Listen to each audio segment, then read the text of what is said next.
Picture this in a studio somewhere far, far away.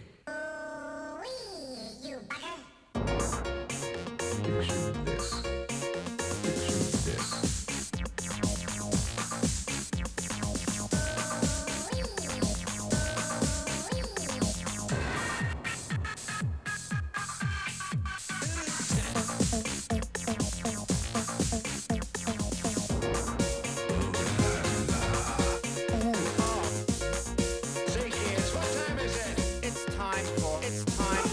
Whitehouse experience!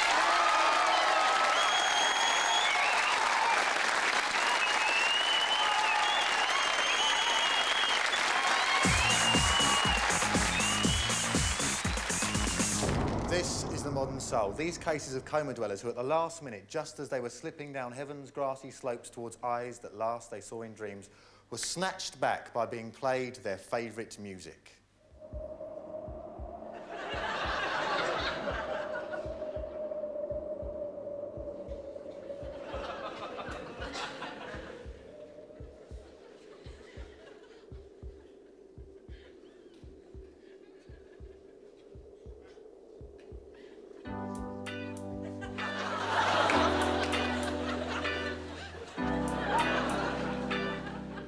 Hold on, they're playing Spandau Ballet.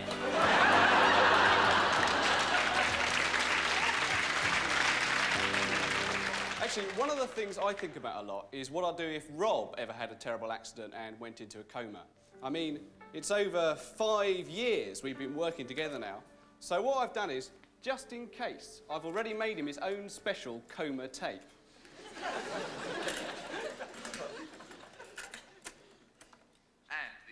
For Best Young Comedian goes to David Baddiel.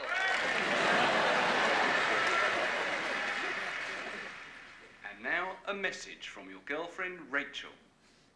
Oh, Martin. Oh, that's nice.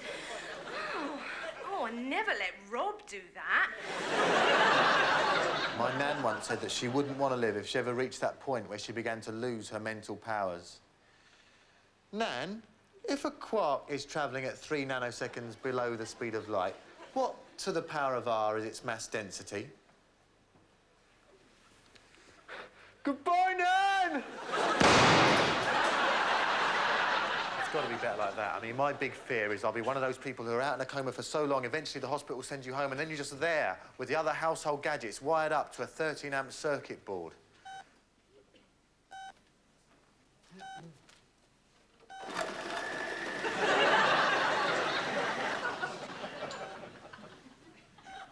And now, with the time just going up to 7 o'clock, let's get a weather update.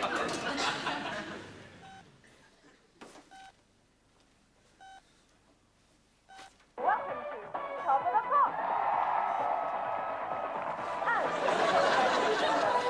It's James.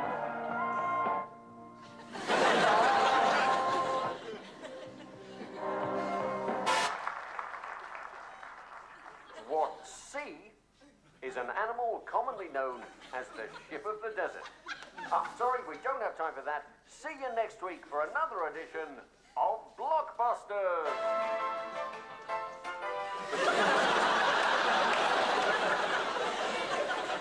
Watch your screens. Here comes your first catchphrase.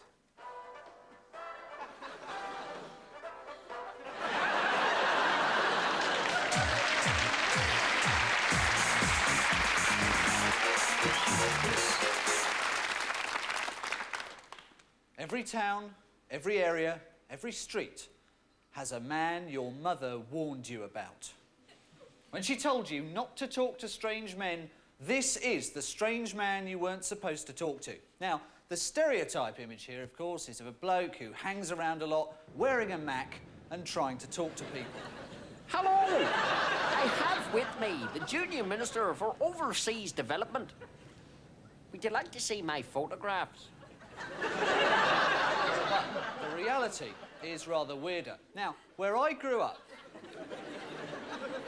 the local Mr. Strange really looked the part because they've all got common characteristics. They quite often wear a hat, but they definitely have a bag slung far too high across their chest. And as an optional extra, they might well be sucking on an empty carton of Kiora. There was this bloke. There used to be this bloke in Safeways in Streatham. And what he used to do is he would stand there for hours at the milk counter. And he would weigh it and sniff it. And I always used to think to myself, well, why?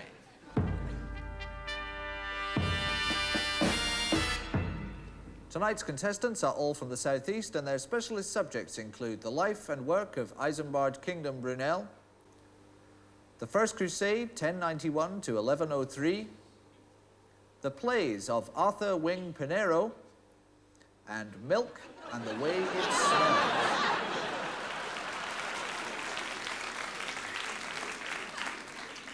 Mr. Strange, you have 2 minutes on Milk and the Way It Smells, starting from now. A carton of semi-skimmed is left out in the open for 3 days. How does it smell? Lovely. In midsummer, how long to turn a pint of UHT into live yogurt? 18 days. Correct. Once opened, where should you correctly store a carton of milk? On a radiator. No one knows what it is that these people do for a living. But, for example, don't cast him in a Persil advert. I took these dirty undies and I washed them in an ordinary biological powder at 40 degrees. Then I took these dirty undies home. I didn't wash them at all. Milky, milky.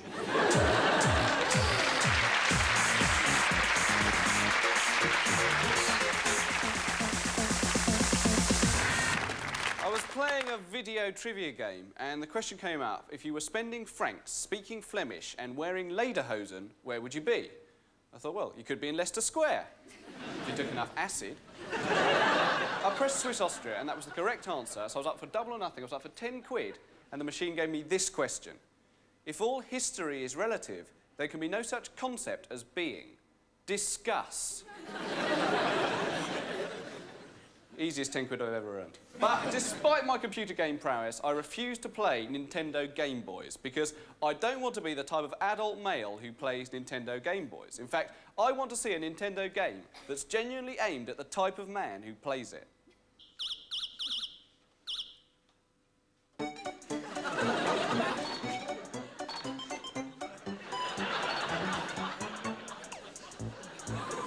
I was looking for a job, and I found a job, and heaven knows I'm miserable now.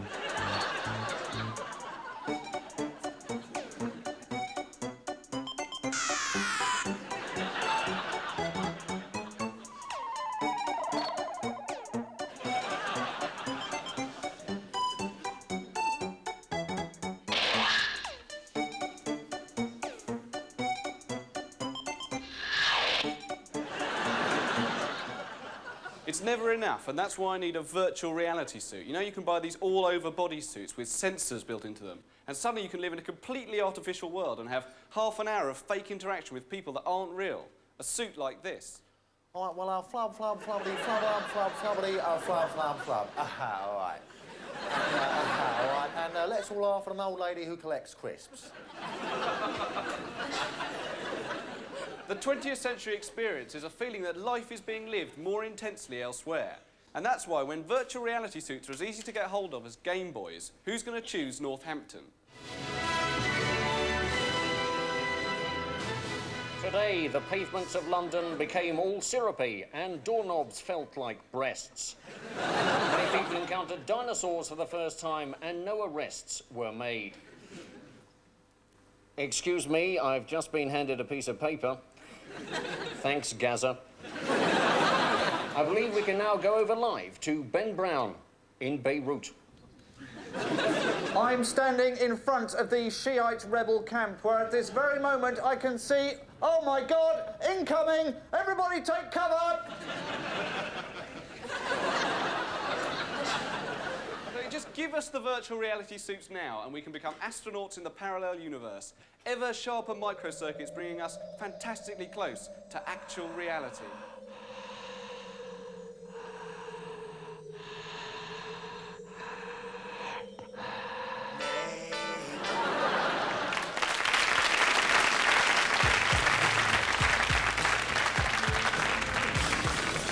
Ernie. And he drove the fastest milk cart in the West. Was that the trees are rustling or the hinges of the gates? Or Ernie ghostly gold tops are rattling in their crates? They won't forget old Ernie. Ernie. Drove the fastest milk carts.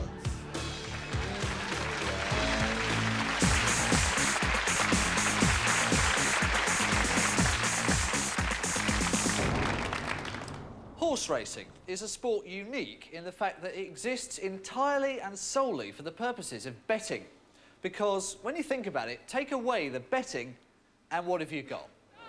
They're on the starter's orders, and they're away, and straight into the lead goes a horse, followed by another horse, and lots of horses all running very fast. And here comes a horse overtaking another horse, and there's a brown one, followed by a grey one, and there's a black one with a white bit, and they're all running along, and one of them is going into the lead, and this is tremendously exciting, because at the end we're going to know which of these 12 horses could run faster than the others, and the crowd are cheering on the big horse. They'd love to win for the sake of the horse's own personal esteem, and as they come into the final straight, the crowd is shouting, "Come on, let's see the physical limit to which equine quadrupeds can go." So as they come to the line, it's the grey one from the one with the white bit and the brown one, and the winner goes forward to the semi-finals, where he meets an antelope, a leopard, and a caribou. If you're not into horses, you can always do the pools. Now, pools are a classic British thing because it's all based around the ability to predict draws. No score draws. Yes, you can win big money by being able to guess which will be the most boring matches in the league.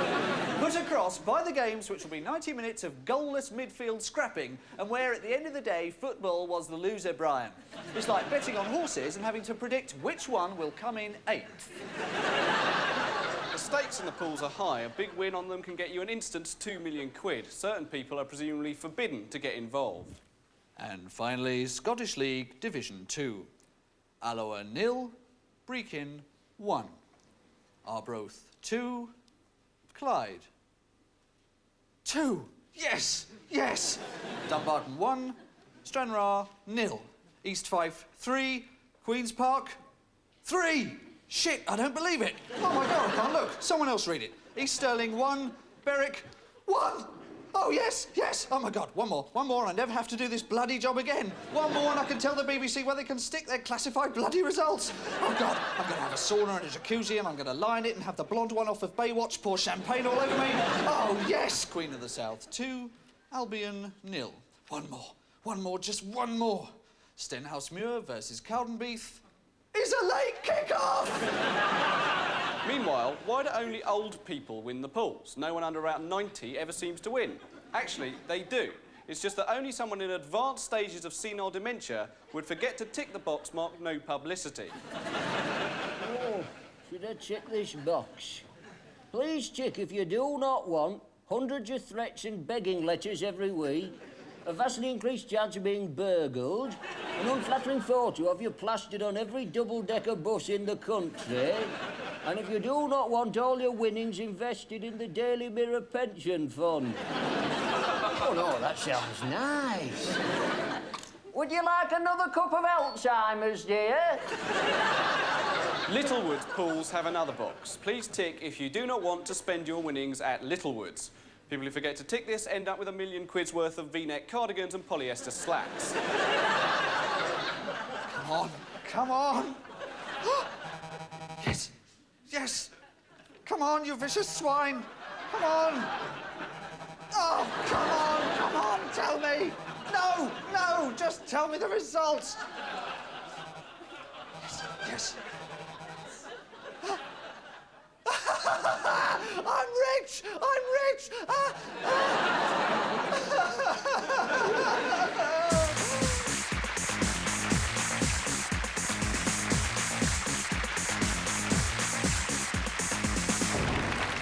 Forgive me if I seem a little disorientated. I've been staying at my mum's, going for walks around where I grew up, searching in vain for my initials on bus shelters and lynch gates, and hoping that perhaps at last me and my mum will be able to communicate properly now that we're both adults. So I'm having a wank in my bedroom with some headphones on and my eyes closed. And when I was finished, I opened my eyes and there was a cup of tea next to the bed.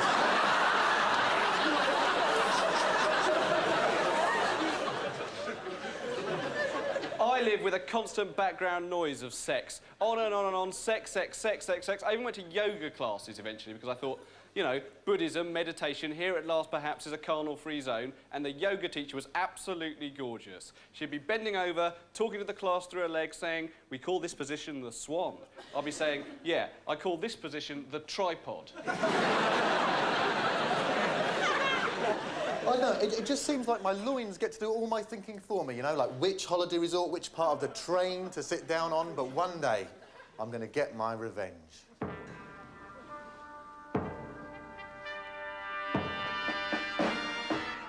Mr. Newman, you have 2 minutes on the life and times of Herbert von Karajan, starting from now. In what year did von Karajan premiere his reworking of Puccini's La Bohème? I've no idea, Magnus, but perhaps my dick would like to answer you. Since it's the big expert on everything. Come on, La Bohème, come on. Well, it appears to have no idea, Magnus, making me wonder whether or not it might have got some other questions wrong recently as well. Should you have jeopardized a lifelong friendship with Emma by getting off with her? Well, as I remember, Magnus, it said a most emphatic yes. Incorrect. The transient pleasure was outweighed by the introduction of awkwardness into your relationship. Well, well, well, it appears the dick was wrong. Well, I never. Oh! Oh, God! Oh, God! Oh! And what's more, half the time your loins are just telling lies, like fellatio, right? Fellatio suffers from what you might call an imaginative shortfall, i.e. it's never as good as you think it's going to be. You know, you think, oh, great, and then you can't actually feel anything except maybe the odd tooth. There's a woman laughing at that over here. I don't know how you've experienced that sensation, but sex is like flying through a cloud, you know. It isn't quite how you imagined it would be when you were lying on your back. And I blame pornography, and specifically the lorry delivering it to my house every day, right? A lot of my right-on male friends say to me, oh, I just can't achieve an orgasm through reading pornography. I say, try masturbating while you're doing it. Always works for me, you know. But it just mythifies sex. I mean, on this porn video I once saw, a blind man, a potter by trade, was having oral sex. And at the end of it, he started shouting, I can see! I can see! Funny, because I was shouting, I've gone blind! I've gone blind! A gay friend of mine once showed me some gay porn. It was this bloke draping his genitals across the handlebars of his bike. I thought, oh, look, a raleigh chopper. I know, in all this I talk about sexual fix and all that, I will never be able to understand George Bernard Shaw. I don't, of course, mean the rather ordinary plays he left behind. I mean the superhuman sacrifice George Bernard Shaw once made for the sake of an epigram. Mr. Shaw, you and I should make love, for with my looks and your brains, we would have wonderful children. Aha! But what if the child were born with my looks and your brains? Terribly good, Shaw. Terribly good. Oh, no! I've just blown out a definite shag! What a tosser!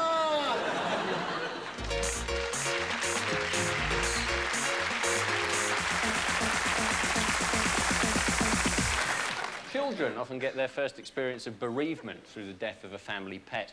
At that age, it can be particularly traumatic if the pet has to be taken to the vets to be put down. Now, Timmy, I'm afraid that Towers is going to have to be put to sleep because I can't make him better. He'll be happier like this because he won't feel a thing. All right? Good boy.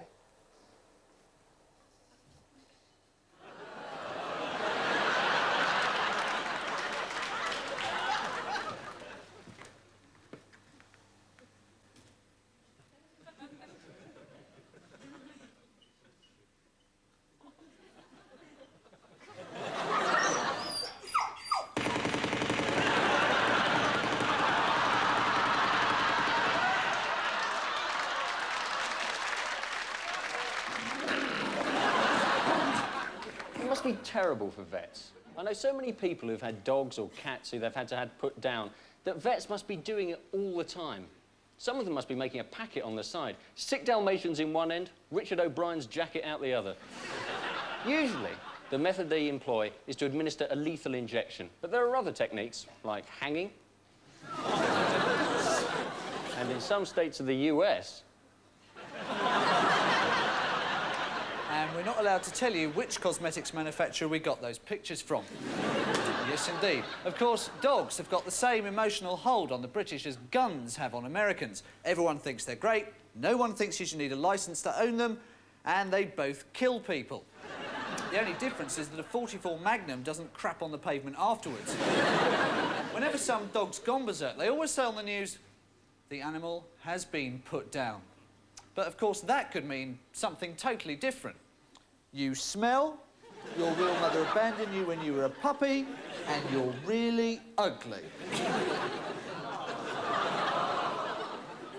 Actually, I do have to confess that I don't really like dogs very much, but I do make exceptions for working dogs, like those ones they train to sniff out drugs. Now, the problem there is once you've trained a dog to do that, how do you know whether they're sniffing for work or for pleasure? You're going up to other dog owners in the park saying, "Excuse me, I have reason to believe that your spaniel must have half a kilo of heroin up its arse."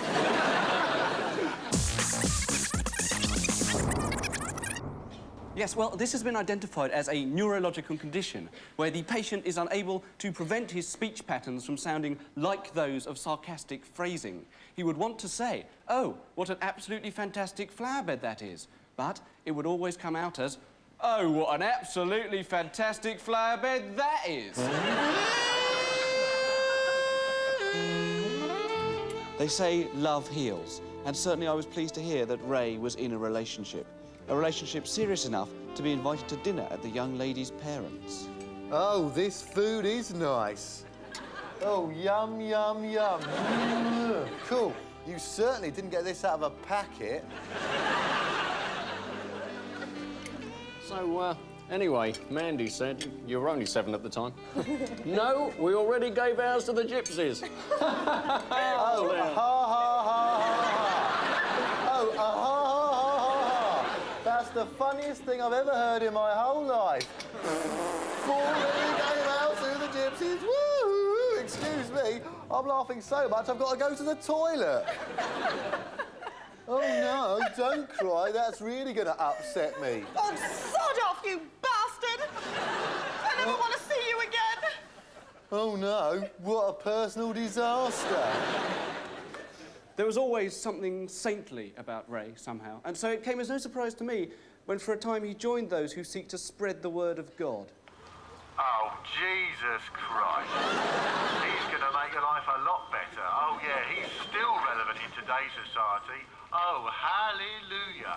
I believe he was the Son of God. I believe he did walk on the water. I believe he did turn water into wine. Oh, yeah, I believe... Meanwhile, I was continuing to make progress with my discovery that the only things Ray's voice would allow him to say genuinely would be just those things that everyone else would say sarcastically. The Irish have certainly got a humane attitude towards abortion. What a superb player that Jeff Thomas is. A Colonel Sanders bargain bucket, please. Freud says nothing happens by chance. And I thought about this when afterwards Ray had his near-fatal accident.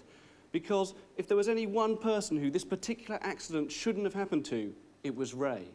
Oh, no, help! Ow, ow, ow, ow, ow! Look at me, one arrow's gone right through my brain. No, it really has. Oh, no, what a personal disaster.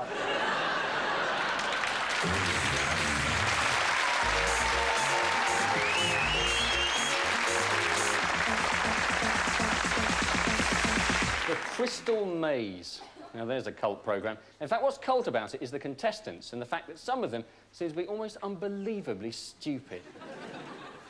All right, come along, follow me.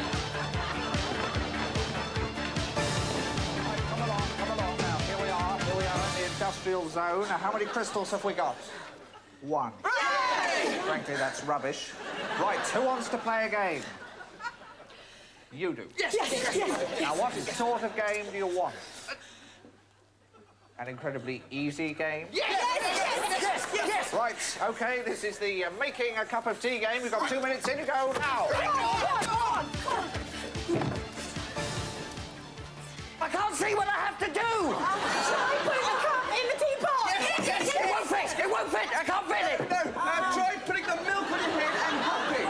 No! I think you have to pour out a cup of tea. I'm coming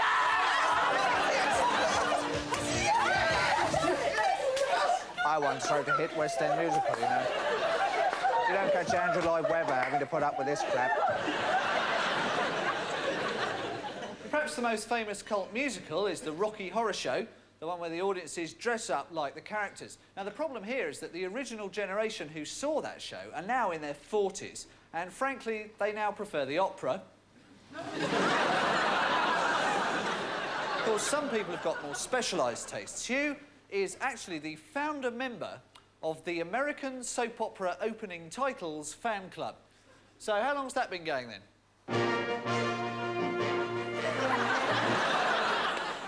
About 4 years. And which one's your favourite?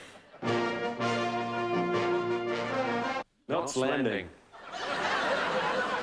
Of course, the moment something becomes popular, it's no longer cult. Now that Thunderbirds is on again, you can't call it a cult anymore. But Jerry Anderson has cult early films which are seldom seen. Like Madonna and like Stallone, he has tried to suppress his long-lost porn film.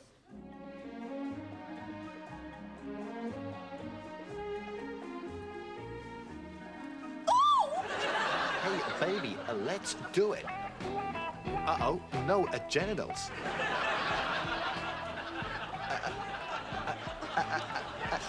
Oh, tie me up. Oh, no need. I already am. Call International Rescue. I was just watching Panorama. Mr. Shaw, fancy a shag? Fancy, it is the darling of society, but the outcast of the soul. Oh no, I've done it again!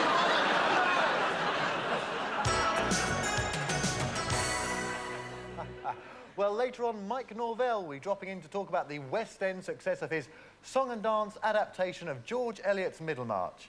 But right now, I'm very pleased to say that our special guest is none other than popular entertainer Barney Clifftop.